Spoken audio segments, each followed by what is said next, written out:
Welcome. I'm Ken Pugh. I'm an Agile consultant with a focus on collaborative software development, particularly using acceptance test-driven development and behavior-driven development. And in this session, what we're going to do is look at a working application that was developed with ATDD BDD scenarios and show how these scenarios can actually provide information about the entities and the domain terms in an application, as well as show how to connect those scenarios to working production code. Now, the application we're going to do is one as a user, I want to be able to record test results for a manual test so that I know which tests have been run at any time. Now, typically, you should have all your tests automated, but most of the time you're going to have a few manual tests. And this application allows you to record those results and keep a history of those results. Now let's just look at the big picture workflow here. Someone, a test creator, creates a test script, i.e. the steps in the manual test. And then in this application, we're going to create a test, run the test, and provide a basic report on the history of those tests.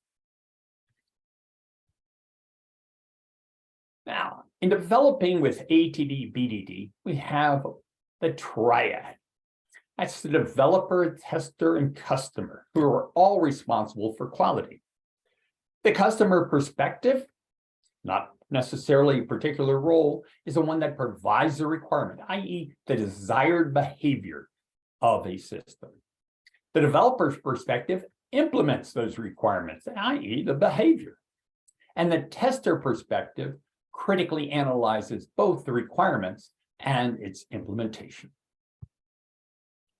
Now the triad gets together and they develop through discovery and formulation some scenarios, examples of flow through the program. And this will lead to a shared understanding of what the behavior of the program should be. So here's one. Given that a test exists, that is, we have a test perhaps that has an issue ID, a name, the runner, the person who last executed this test, the last result, failure or success, the date it was last run, you'll note here, it start out never, and the date of the previous result, that is, when was the last time we got the opposite, i.e. success, this case, and once again, never. The file path that is going to point to where the manual script is. And finally, comments that the test runner may have recorded during the execution of the test. So now, what do we have here in just basic given? We're looking at some entities. We're looking at perhaps a test entity and an attributes of that entity, i.e. an issue ID, which may in fact be a domain term. Now, when the test is run, we had either success or failure as a result, and a comments that the runner might have typed in. Our runner's name is Sam, and the date of that test was October 1st, 2022.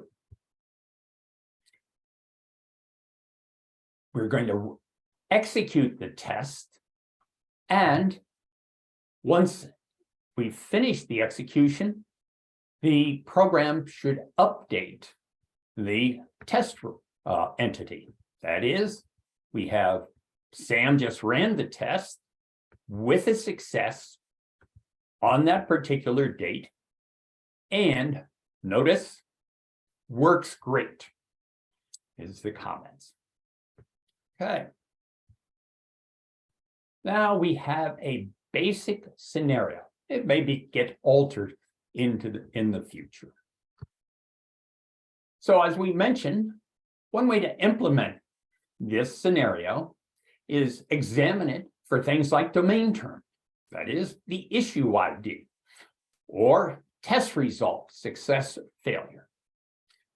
And now we have entities, i.e. one of those rows in one of those tables, and they can become a entity, with the columns in that table being the most likely being some domain term. That for every entity, I have the version that is used for computation, where the attributes may be classes or objects of classes, and an entity DTO that consists of those same attributes, but each one of them is a string. And that entity DTO allows us to communicate with the outside world. The outside world doesn't understand a double, but it does understand something that has digits with a decimal point inside there. And then, of course, we'll have entity collections, i.e. collections of entities, and we usually make those persistent. So this ties it into some of the concepts in domain-driven design. Let's look at the context for our test reporter. Actually, here you'll see that should it be called test reporter or test recorder? And we're still up in the air as to which sounds better. We have a test creator, i.e. the one who creates the manual test script, and a test runner, the one who actually executes that test script. In our external entities, we've got a time clock, i.e. the system on which it's what time and date the test has been run. A file system, which is where we're going to be storing our test scripts. And now some sort of persistent mechanism. I put in here a database, but it could be something else. It could simply be a structured file in the file system. This gives us an idea of who operates on the system, i.e. our test runners and test creators, and the external dependencies which the system interacts with in order to provide the desired behavior. Now, if we look at this in a slightly different form, this is like the clean or hexagonal architecture form, or you may have seen other terminology for this. The lighter yellow on the inside is our kernel, i.e. the internal set of components that provide the behavior. And the darker yellow represents here on the left-hand side is our interface with the user. So typically that's some sort of a graphical user interface. And on our right-hand side, it represents the interaction with our external dependencies. Now, our domain terms like issue ID operate at 3 levels here: in the user interface, in the interface to the kernel, and in the interfaces to some of the internal components. And a component could be a class, could be a module, or any other executable piece of software. The scenarios, our run test scenario, we're going to start by implementing it against the kernel, that is without the UI, but we can run those same scenarios against the UI. And now in this application, we don't have many business rules. In fact, there's about one that says, how do we update the test from a test run? How do we change the values of the date last run and so forth? Typically, you will have lots of business rules in an application, especially an insurance or financial one and so forth.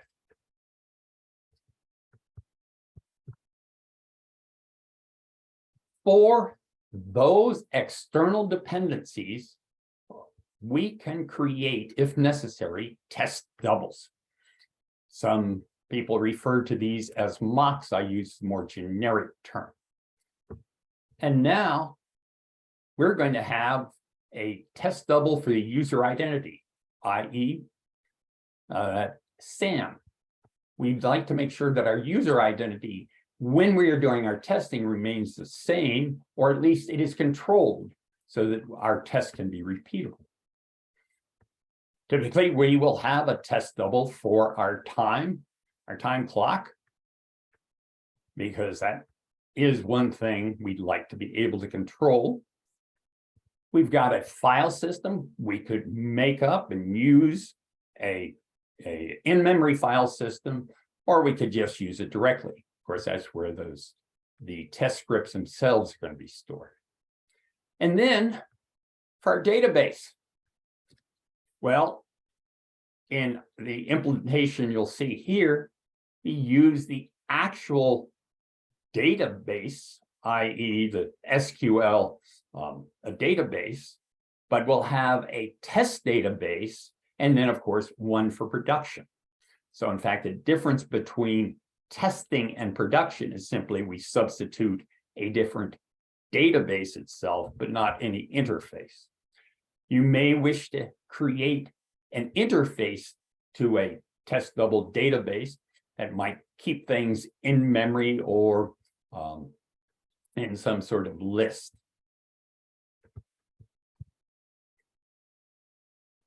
Oh, before I start to show you the code, let me just point out a couple of links here. If you want to follow along the code and you want to actually execute this application and perhaps use it in your own team, you can go to github.com ATDD BDD and look for the test recorder. Okay. It's written in Java, but the scenarios that we will have written are applicable regardless of what language that you actually program in. Tests that are independent of implementation. So let's actually look at the UI version of this, just to clarify how it operates. Here's our issue ID, and we added in a sub-issue ID because somebody said, what if you have two separate tests for the same issue? So we've made a slight modifications to how this worked based on feedback from our users. There's our runner, our last result, the two dates, file path, the comments, and a status. And a status, once again, that was an addition that said we'd like to keep and run active tests, but we might have inactive tests that we don't want to run for at a particular time, or we might retire our tests, but we still want to keep our test history. So now there's our test. Let's run the test. We're going to record a success, and we'll put in the works great. Notice that the script that shows up is the directions for a manual script. As we'll see, our runner Sam and our date and time have been provided by test doubles. We'll OK it, and notice that the data has changed just according to our original script. Sam's a runner now. The last success occurred on October 1st, 2020, and Sam's comment works great. Now that we've looked at the externals, let's take a look at the internals. So here is our test recorder feature. And we're going to show a slightly expanded version of this. There is, given our test exists, the value for the runner, the value for the current date, that's setting up our test doubles. When we select the test, we did it on the GUI by clicking on the item in the table. Here we'll just call the appropriate method. And we run the test. Well, the test run should show up the script that was in that manual script file, and the test should become just the same attributes as we had before. And we have now one additional thing that, in fact, Chet Henderson said, oh, you really ought to keep track of all of the previous test runs, not just the last one. And so we should have a test run records exist. So what we've done is taken our base scenario where we understood the flow and created a larger scenario.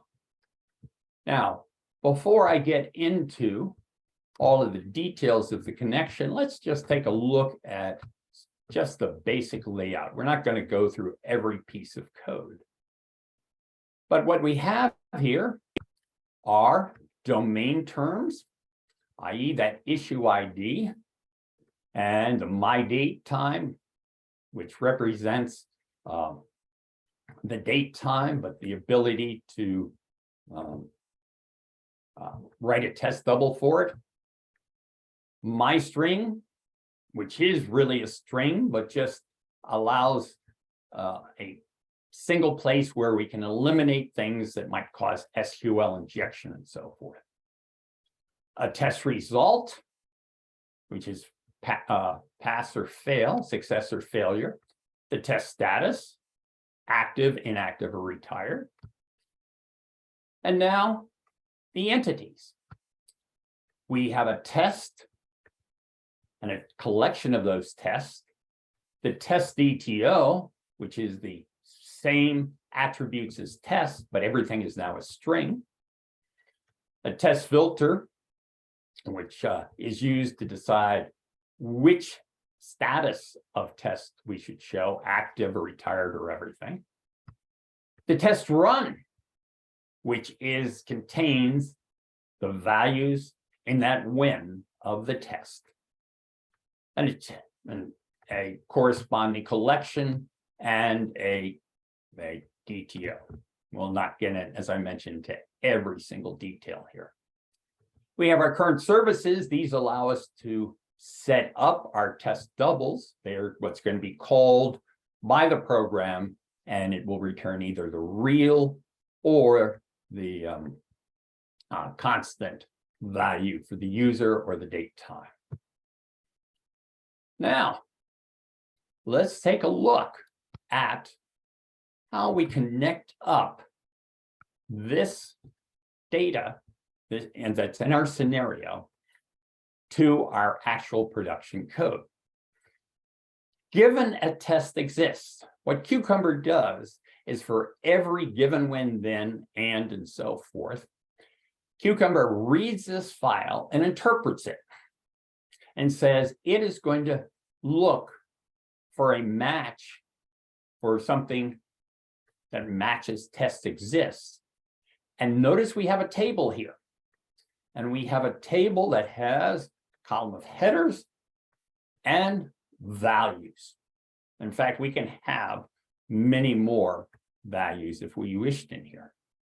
So let's go and look at test exists. And we'll go to the implementation of it. And we'll see that we get from that data table a list of the data type test. Let's just take a look at just test, just to show what we're talking about here. Our test has in it the attributes, name, test result, or last result, runner. In fact, each of the attributes that happens to match the headers in the columns. It isn't necessarily so. You can have internal attributes that have different names than what's in the column, and just by doing a matching, you'll get that. So in our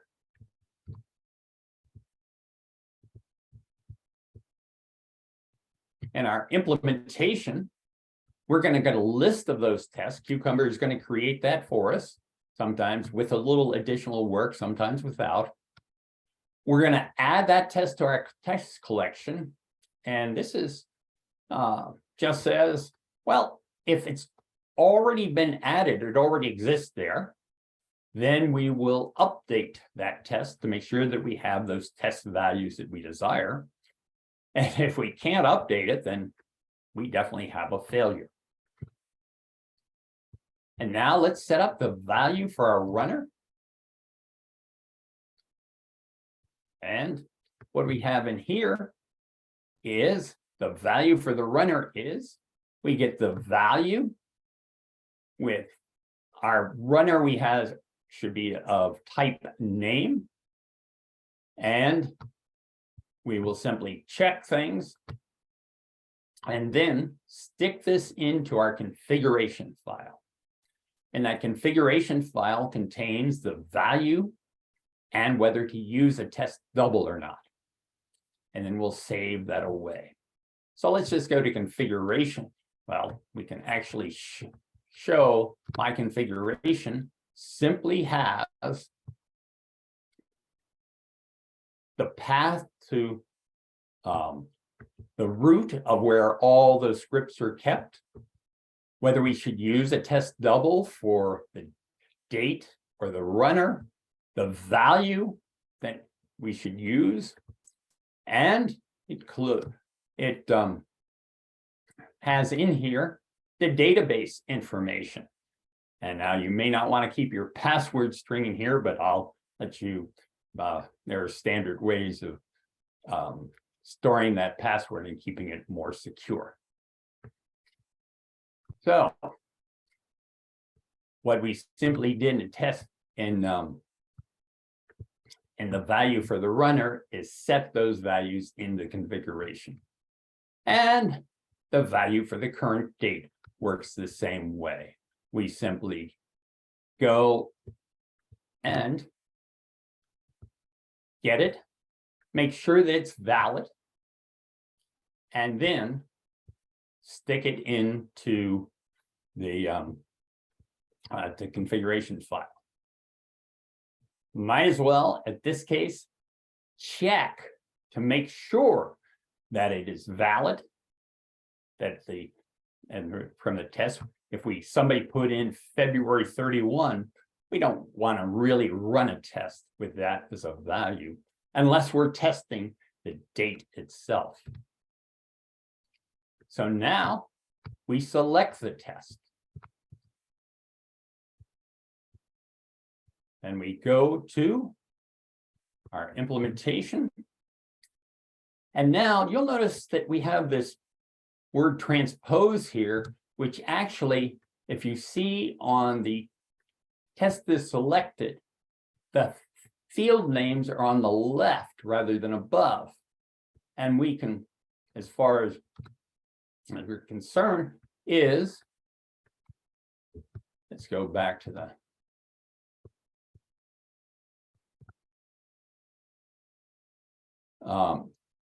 what this transpose does is simply take the table and convert it by 90 degrees. So we're getting those two values, the issue ID and the sub-issue ID from there, and we're storing them away. Because then when we run the test,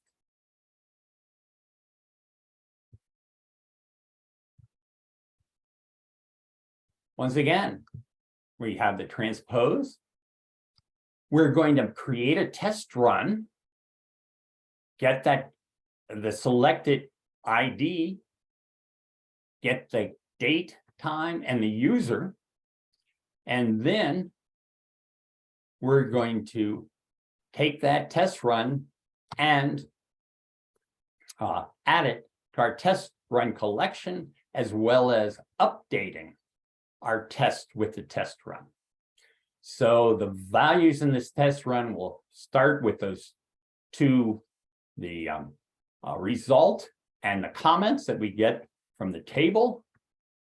We add in the issue ID from the selection, and we get the data from the system of the date, time, and the current user. So now the next simply says we ought to check to make sure that the test run display actually shows that test script. we look at the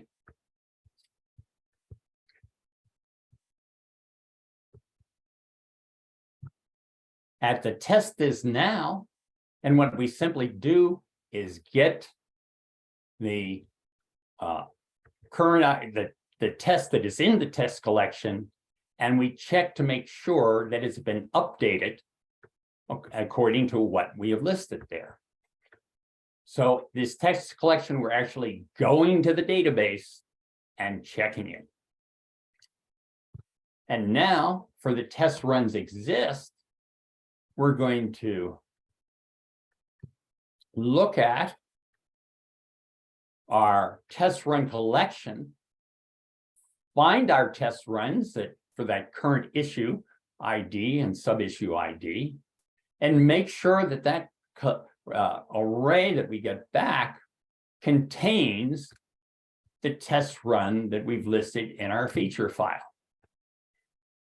So what we have here at every one of these steps connects up to those step definitions.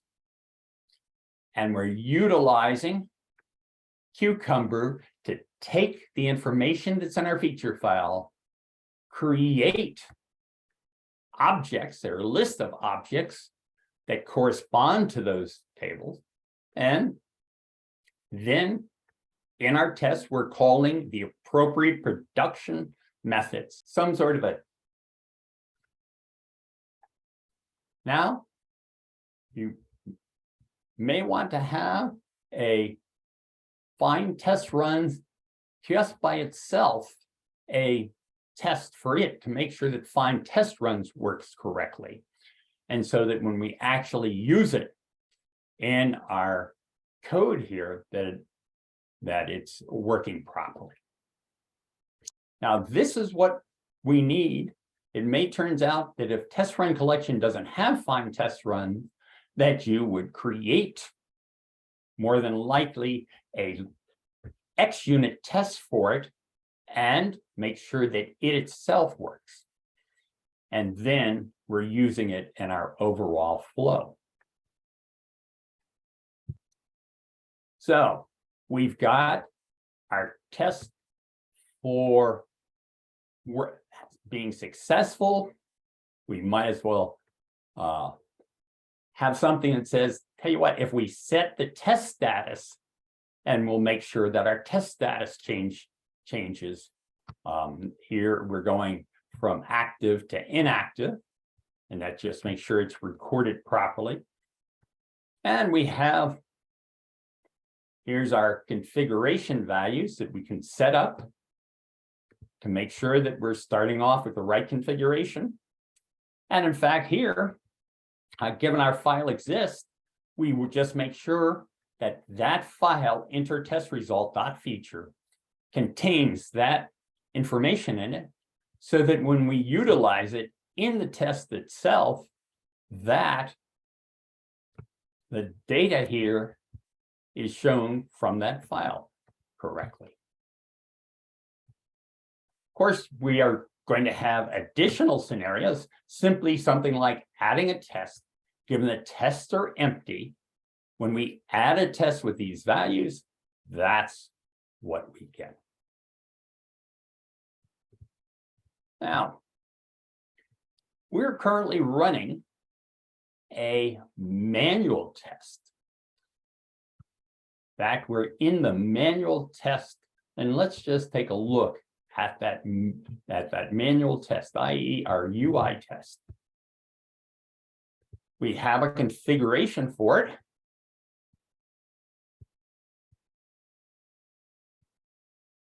We're going to run a test successfully.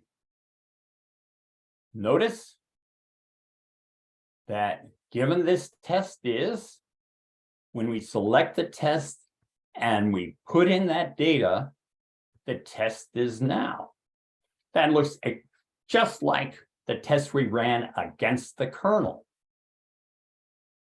And in fact, if we ran this test again, notice that this was our UI that I showed you. The first, we actually entered a test again.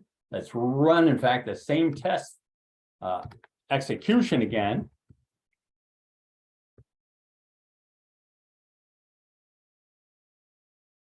Oh, let's just.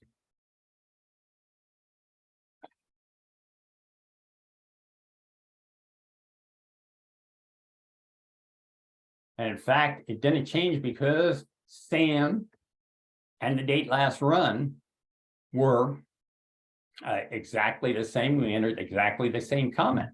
Let's run it again. Oh, let's go for failure here.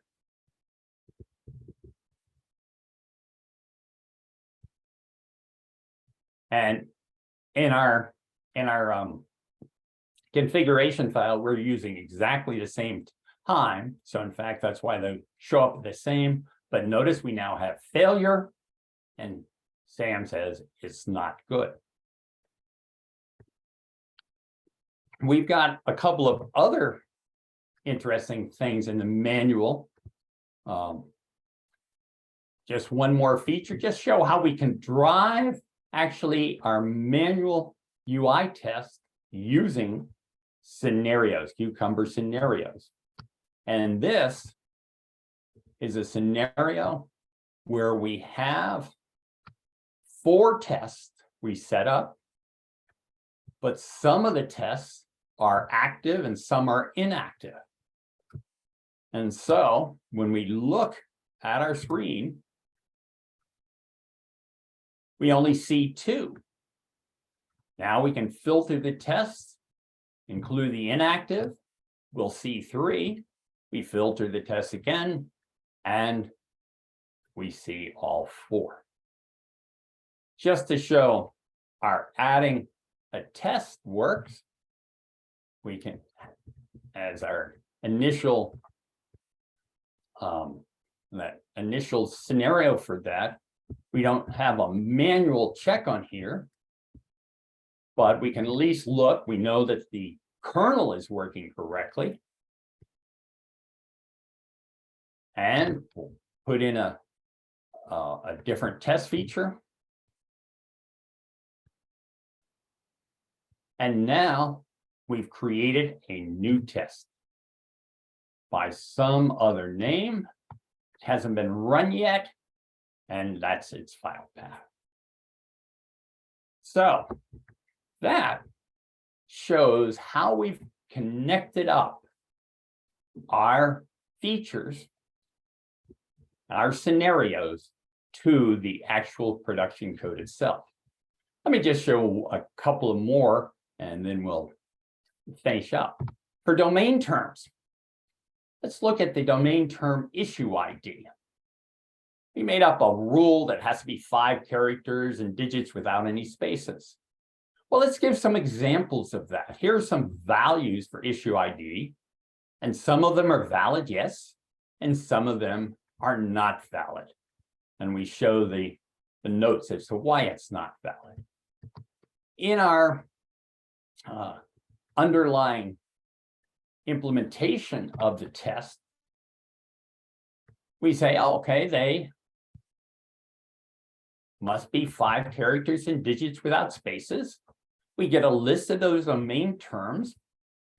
Those domain terms have in it, and this is where we can have just an example of if we wanted to use different values in the columns, we could put, for the headers, we could put that there. But our domain term valid has value, valid, and notes in it.